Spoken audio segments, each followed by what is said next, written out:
Clear Vision TV, bridging ideas to reality. Fedha unayoipata, Waingereza wanasema delayed gratification. Ukienda kwa lugha ya mtaani wanakuambia usile pesa yako unayopata leo, kula vitoto vya pesa yako.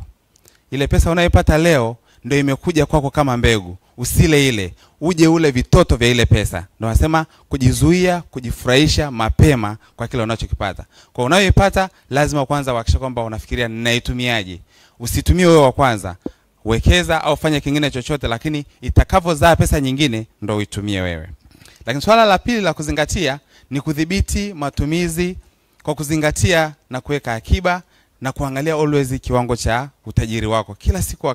Kila siku unajiuliza kwamba matumizi yangu yanakwenda na uwezo wangu, lakini pia nimeweka akiba kwa kiwango gani? Lakini pia kila siku unajiuliza mimi level yangu ya utajiri iko wapi?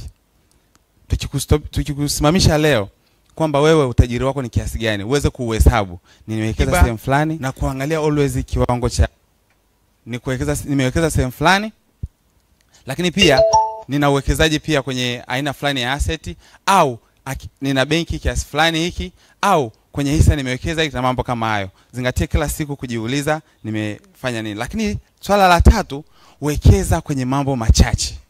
Wekeza kwenye mambo machache. Kwamba sisi hatuna uwezo mkubwa wa kuwekeza kwenye kila kitu. Kwenye matikiti umewekeza wewe, kwenye vikoba umewekeza wewe, kwenye ardhi umewekeza wewe. Kwa kila fursa inayokuja wewe unawekeza. Mwisho wa siku ukiviangalia vyote unakuta kwamba hakuna ulichokifanya. Kwa hiyo wekeza kwenye mambo machache, moja, mawili, zaidi matatu ambayo unaona kabisa kweli haya yananiletea matokeo. Lakini swala la nne, punguza matumizi ya bidhaa zinazopungua thamani. Punguza matumizi ya bidhaa zinazopungua thamani. Ziko bidhaa ambazo sisi katika hali ya kawaida tunaweza kuona kwamba ni uwekezaji, lakini kama magari binafsi, wewe magari binafsi unayo mawili. Gari moja la msingi ni sehemu ya kitendea kazi, lakini magari binafsi unayo mawili, matatu, umepaki kwenye yadi yako.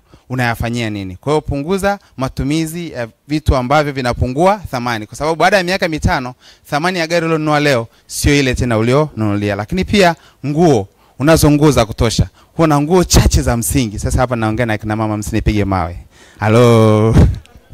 Halo. Msinipige mawe. Lakini angalia hizi nguo zote nilizonazo nazitumia.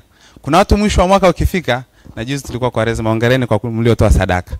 Ikifika kipindi cha Kwaresma wanatoa nguo za kutosha kama umeweza kujiwekea hivyo. Lakini pia ikifika mwisho wa mwaka unakuta kabati limejaa, unatoa za kutosha. Kwa hiyo nunua nguo chache ambazo unafikiri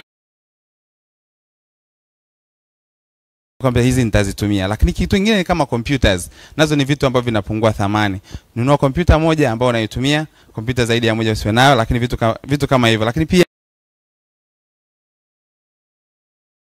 hereni na kadhalika za thamani kubwa. Wakati mwingine unahatarisha maisha yako. Wakati mwingine unahatarisha maisha yako. Kwa hiyo angalia vitu. Na wengine. Usijifananishe na wengine. Wanasema kwamba zingatia malengo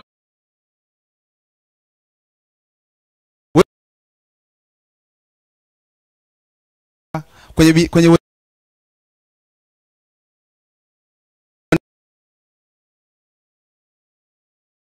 mitano. Yaani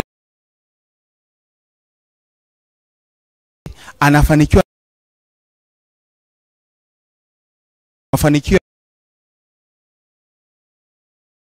mafanikio ya watu. Kwa zingatia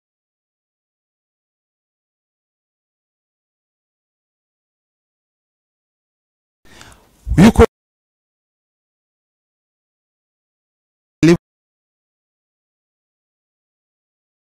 fanya utafiti wa yuko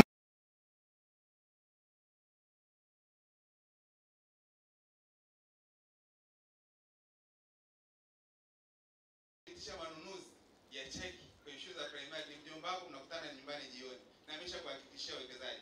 Ukikutana na mtu anakuambia kwamba uwekezaji wa cheki ni mbaya, utamuelewa? Huwezi. Inaeleweka haieleweki? Kwa hiyo tuzingatie sana hayo kuhakikisha kwamba tunakwenda vizuri. Lakini mambo ya msingi kwamba hakikisha fedha yako inayoingia ni fedha ya msingi kwako, ni mbegu haijapita kwako kwa bahati mbaya. Isipotee bila utaratibu unao. Lakini swala lingine tulisema ni masuala ya kujiwekea bajeti na kuweka akiba. Yuko mtaalamu atafika hapa kuzungumza na nyinyi, nimeshamuona Bwana Richard pale, mtakuja kuzungumza kwa utulivu zaidi baadaye namna gani mambo yanavyokwenda. Lakini lazima ujiulize wewe kwenye maisha yako, pesa yako inatumikaje? Kama wewe ni mtumishi, pesa yako inatumikaje? Kama ni mfanyabiashara, ukihesabu faida yako, pesa yako inatumikaje? Iko sheria ambayo imewekwa na wataalamu kwenye masuala ya fedha ya namna kugawanya kipato chako. Unaweza kukigawa kipato chako kwa sheria inaitwa sheria ya 50 30 na 20. 50 ya kwanza kwenye pesa yako, kama unapata milioni 1, 500,000 itatumika kwenye mambo yako yote ya msingi. Lipa bili, fanya hiki, mambo ya msingi. Lakini 30 hakikisha unaitumia vizuri kwenye kuweka akiba, kuwekeza na kadhalika. 30. Lakini mwili nao au maisha nayo yape shukrani. Usiache kufurahia maisha. Unaweza ukafa hujafurahia maisha. Wala utenga 20% mwisho wa mwaka, furahia maisha kidogo. Nenda kwenu, nenda vacation, nenda kwenye mbuga za wanyama, nenda kafurahie kidogo maisha ili nafsi inayofanya kazi kubwa nayo ipate nguvu mwaka unaanza uweze kuanza vizuri. Makofi kwangu tafadhali. Kwa hiyo hakikisha hilo pia, nafsi inayowajibika kila siku nayo unaipa shukrani, sio unaichosha mpaka inakufa inakataa kufa.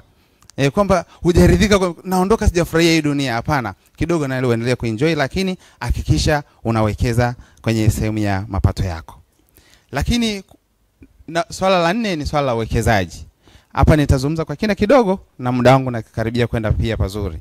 Swala la uwekezaji, ziko fursa za uwekezaji kwenye makundi kama ifuatayo, makundi 6.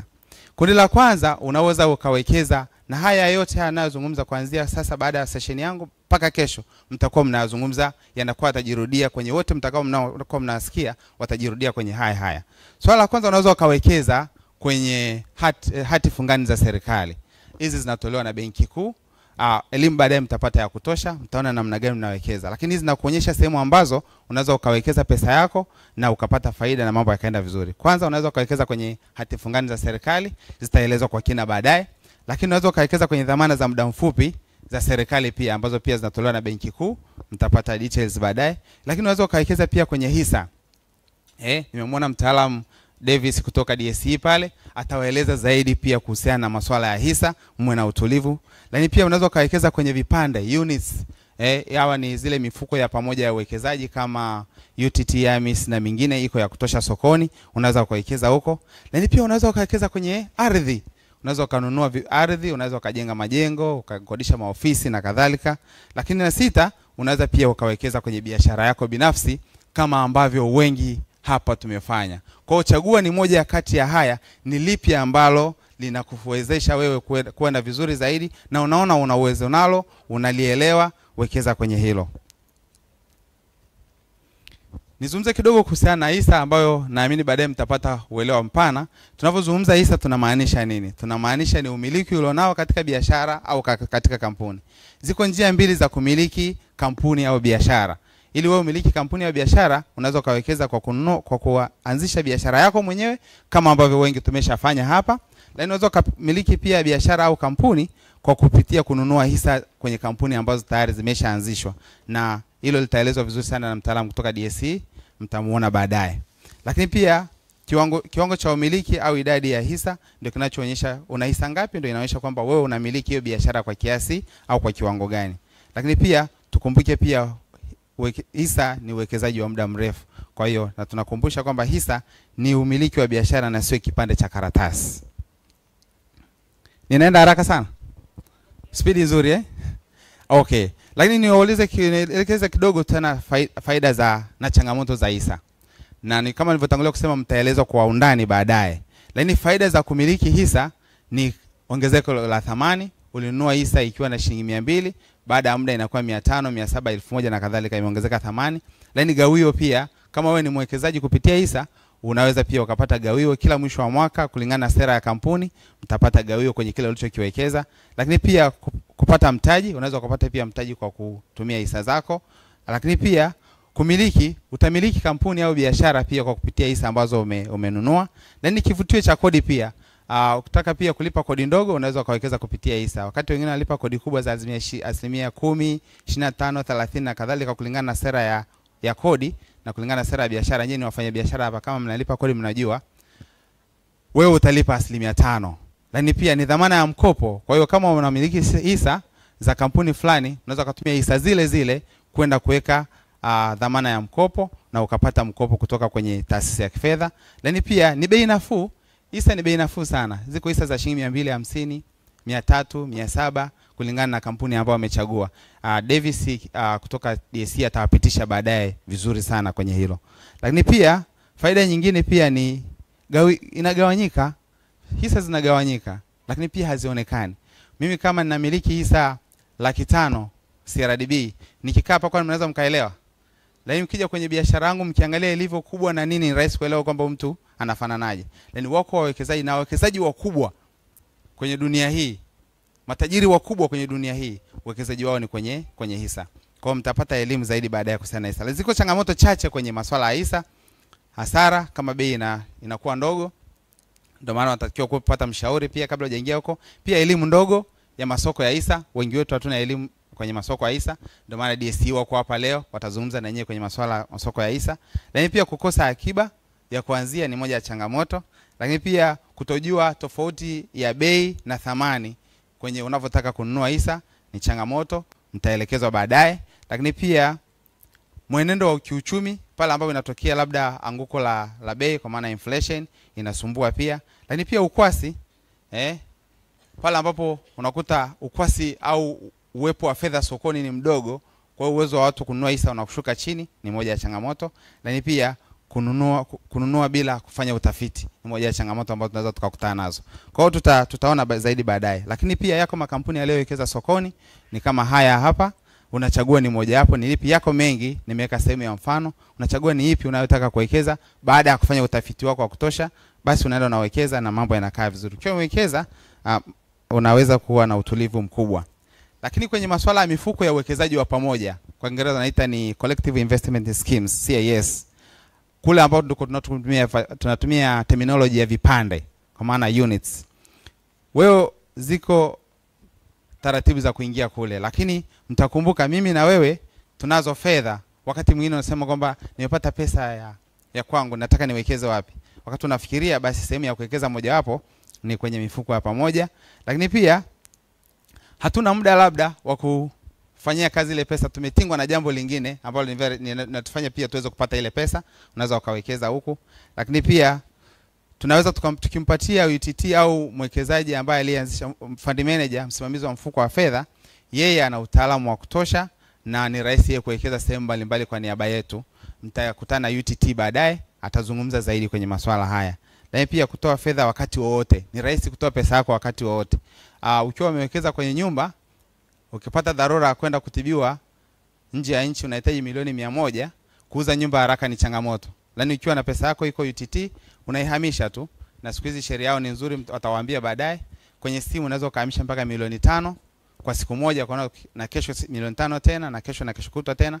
Lakini baada ya hapo unaweza kaandika tu barua, wakajaza form, ndani ya siku moja wakatoa kama ni milioni 100, bilioni 1 wakatoa bila shida yoyote. Lakini pia UTT pia ina faida nzuri kati ya 12 mpaka 15 kulingana na mfuko ambao umechagua wewe. Wanayo mifuko mingi, kwa unachagua mmoja utakao kufaa, wataeleza vizuri baadaye. Lakini pia wana utaalamu wa uwekezaji, wao wataalamu wa uwekezaji ambao wanasimamia zile fedha.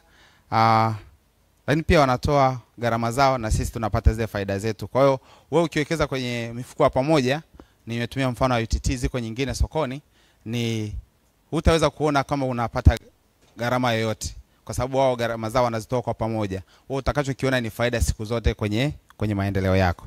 Ila pia unachagua mfuko unaokufaa. Wanayo mifuko 6. Kila mfuko una tabia zake.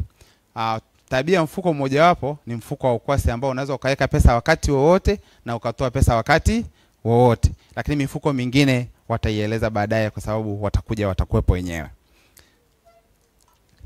Kwa ujumla niseme kwamba kwenye faida na changamoto za vipande sasa. Faida zake pia ni ongezeko la thamani, gawio, ni bei nafuu pia kununua, ni dhamana ya mkopo pia, lakini pia ni kivutio cha kodi kama nilivyotangulia kusema, lakini pia inaokoa muda. Kama wewe una muda wa kuwekeza, ukiweka fedha zako pale zinazaa kila wakati kadiri ambavyo umewekeza. Lakini pia inagawanyika kiasi kwamba kama ni nyumba huwezi kuigawa nusu na nikiwekeza kwenye vipande naweza ukaganya tu kwamba nimewekeza milioni 500, naweza nikagawa milioni 200 nikafanyia hili au nikampatia huyu kama nataka kugawa urithi, lakini msigawe mapema sana, bado tuendelee kula pesa zetu. Halo. Inaeleweka kidogo? Asante. Lakini pia ukwasi kila wakati. Wewe ukiwa umewekeza kule, nimetolea mfano mfuko mmoja ule wa ukwasi, wewe wakati wowote una pesa. Kwa sababu wakati wowote unaweza ukaiaccess pesa yako. Nimesema watakuja baadaye, wataeleza vizuri zaidi. Changamoto ni chache, elimu ndogo, ni lazima pia unakotaka kuwekeza uelewe vya kutosha. Kwa hiyo ndio maana watakuja na kwa kupitia semina hii mambo yatakuwa mazuri. Lakini pia mwenendo wa uchumi kama ikitokea labda anguko la bei na kadhalika na viwango vya riba vikipanda au kushuka, nayo inaathiri. Ninataka kuhitimisha kwa ufupi sana nikisema kwamba tunayo makundi matatu ya vitega uchumi. Kwa kusummary sasa kule tulikotoka, kundi la kwanza ni uwekezaji kwenye biashara kwa kutumia au hisa, na kundi la pili ni hati fungani, na kundi la tatu ni vipande. Kwenye uwekezaji wa biashara na hisa ziko faida, gawio kama nilivyotangulia kusema, umiliki, kupanda na kushuka thamani, na inaweza kukupeleka kupata hasara au utajiri. Kwa ndio maana unaambiwa ukitaka kuingia kule, pata mshauri wa kifedha kabla hujawekeza ili ujue kwamba umeweka wapi pesa yako. Uwekezaji hii hauna tofauti na biashara ile unayofanya sasa hivi, ni lazima uangalie asubuhi, mchana, jioni na kufuatilia soko linakwendaje. Ila nani anaweza kuwekeza kupitia kwenye biashara na kwenye hisa? Ni watu wote, vijana, watoto, wanafunzi, wafanyakazi, wafanya biashara na kadhalika. Wote tunaweza tukawekeza bila kikwazo chochote. Lakini kwenye hati fungani faida zake ni salama na uhakika. Ukiwekeza kule kwenye hati fungani za serikali, kule ni salama na hakika. Yaani kama ni utulivu, wewe nenda kalala usingizi, utakapoamka maisha yatakuwa mazuri zaidi. Lakini pia ni dhamana ya mkopo pia. Kama unataka kukopa pesa benki au kwenye taasisi ya fedha, unaweza kutumia ile uwekezaji wako kwenye hati fungani, ukaikabidhi benki wakakupatia pesa pia. Na pia ni tulivu na amani. Yaani unapata utulivu wa kutosha na amani ya kutosha kama umewekeza kule, kwa sababu kimsingi kwa maneno marahisi sana, maana ya hati fungani, umeikopesha serikali. Serikali inakopa kwako. Sasa kama serikali imekopa kwako, una shida ya kupata stress yoyote? Serikali ina pesa kila siku. Wakikaa baada kila siku kodi zinaingia, kwa kukulipa watakulipa tu na faida juu. Kwa hiyo kuna amani na usalama. Na pia kuna uhakika wa faida. Kwa vyovyote vile utapata faida. Kwa hiyo unachagua namna gani kwenda. Lakini wahusika ni watu wote pia. Kama wewe hutaki hasara, nenda kule. Wanasema kama hutaki hasara nenda kule. Lakini pia kama unataka umepata fedha zako za mkupuo, unaweza pia ukaenda kule. Lakini pia kama unataka kutuweka warithi wako vizuri, unaweza ukatumia hiyo kwenye kugawa urithi vizuri. Lakini pia kama umestaafu, unataka kuwekeza kule, unaweza ukawekeza kule. Na pia unaweza ukaanza na ukiuza pia unauza kwa thamani. La tatu ni vipande kwa maana ya units. Tulizungumza hii hapa, tunawekeza kwenye mifuko ya pamoja, na nikatumia mfano wa UTT AMIS na watakuja baadaye. Kule inatusaidia kuweza kupata nguvu ya pamoja, kwa sababu wewe una shilingi 10,000, mwingine ana milioni 1, mwingine ana 500, zikiwekwa kwa pamoja zinakuwa na kubwa zaidi, lakini pia naongeza nguvu ya pamoja. Kwa hiyo yeye fund manager au UTT au mfuko wote mwekezaji, kwa ni wale wasimamizi wa mifuko ile, anaenda kuwekeza kwa bei nzuri zaidi kuliko wewe wengine na shilingi 10,000 yako. Kwa hiyo kichanganya zote ndio wanasema nguvu ya pamoja inaleta mafanikio. Lakini pia uwekezaji mseto, wao kwa sababu wana utaalamu wa uwekezaji, wanawekeza sehemu mbalimbali ambako wanajua kuna faida, kwa namna yote kuna faida. Kwa wanaweza kawekeza kwenye hisa, anawekeza kwenye hati fungani za serikali, anawekeza kwenye za muda mfupi na za muda mrefu, kulingana na ambavyo wataalamu wanakuwa wameshaangalia hali ya uchumi. Na pia kipande kupanda thamani, kipande kinapanda thamani pia. Uliwekeza ikiwa shilingi 100, nilikuwa nafuatilia leo asubuhi, kuna mfuko wa pamoja unaoitwa Faida Fund huko chini ya Watumishi Housing. Walianza kipande kilikuwa shilingi 100. Sasa hivi kipande ni 125. Na nafikiri una miaka michache sana sokoni. Kwa aliyewekeza sasa hivi ana kwenye kipande kimoja cha shilingi 100 ana faida ya shilingi 25. Kama aliwekeza vipande 100,000 ana milioni 2 na ngapi? Na 500,000. kwenye ongezeko. Lakini pia rahisi sana kuwekeza. Ni rahisi sana kuwekeza kwenye mfuko wa pamoja. Lakini pia hakuna dalali. Yaani ukitaka kwenda kwenye hii uwekezaji wa vipande, humhitaji dalali yeyote. Watakuja hapa, mtafungua account straight, utawekeza moja kwa moja wewe mwenyewe kutoka kwenye simu yako. Umelala saa 7 usiku, umepata pesa, utakiwa kukaa na dakika 5, unawekeza, umeamka asubuhi imeshaanza kuzaa pesa. Kwa hiyo unachagua wewe mwenyewe ufanye namna gani. Lakini pia kwenye hii kwenye hati fungani na kwenye hisa kote huko tunahitaji dalali. Mtaalamu akifika atawaeleza namna gani unaweza kwenda kwenye huko. Lakini wahusika pia ni watu wote, mifuko mbalimbali ya uwekezaji, watu wenye mitaji midogo, fedha za mkupuo, wenye mafao, warithi na kadhalika. Watu tunaweza kuwekeza huko. Ninahitimisha, ninakumbusha tu kwamba ni rahisi kuwekeza na tunasema anza na ulichokuwa nacho, anza sasa. Nikisema anza na ulichokuwa nacho nasema anza sasa. Anza na ulichokuwa nacho. Anza na ulichokuwa nacho. Anza sasa. Inawezekana. Kuna mtu anakosa shilingi 350 hapa. Tunaweza kutosha Kwa unaamua tu ukitoka kwenye hii semina jiwekee utaratibu kwamba baada ya kuelimika vya kutosha kuhusiana na fedha, kidogo ulichonacho, shilingi 2000 nanunua hisa, shilingi 10,000 nanunua hisa, shilingi 50,000 nanunua hisa. Kwa hiyo jitahidi kwa namna yoyote, hakikisha kwenye semina hii kama ulikuwa hujawekeza, ukitoka kuanzia leo, kesho kutwa, anza kuwekeza. Lakini pia tunakumbushwa kwamba wakati mzuri wa kupanda mti ni miaka 20 iliyopita. Huo mtu ungekuwa mzuri sana. Lakini wakati mzuri zaidi ni sasa. Kwa wale waamini wanasema wakati wa Bwana ni sasa. Wakati wa Bwana achelewe wala hawai. Sasa kwenye uwekezaji nako hamna kuchelewa wala kuwai. Ingewezekana umewekeza tangu miaka 20 iliyopita ingekuwa nzuri sana. Lakini haijawezekana. Basi uanze leo. Anza na ulichokuwa nacho. Anza na ulichokuwa nacho. Anza sasa. Asante. Basi niwashukuru sana kwa kunisikiliza na Mwenyezi Mungu awabariki. Asante. Hayo makofi hayatoshi hayo. Asante sana. Clear Vision TV. Bridging ideas to reality.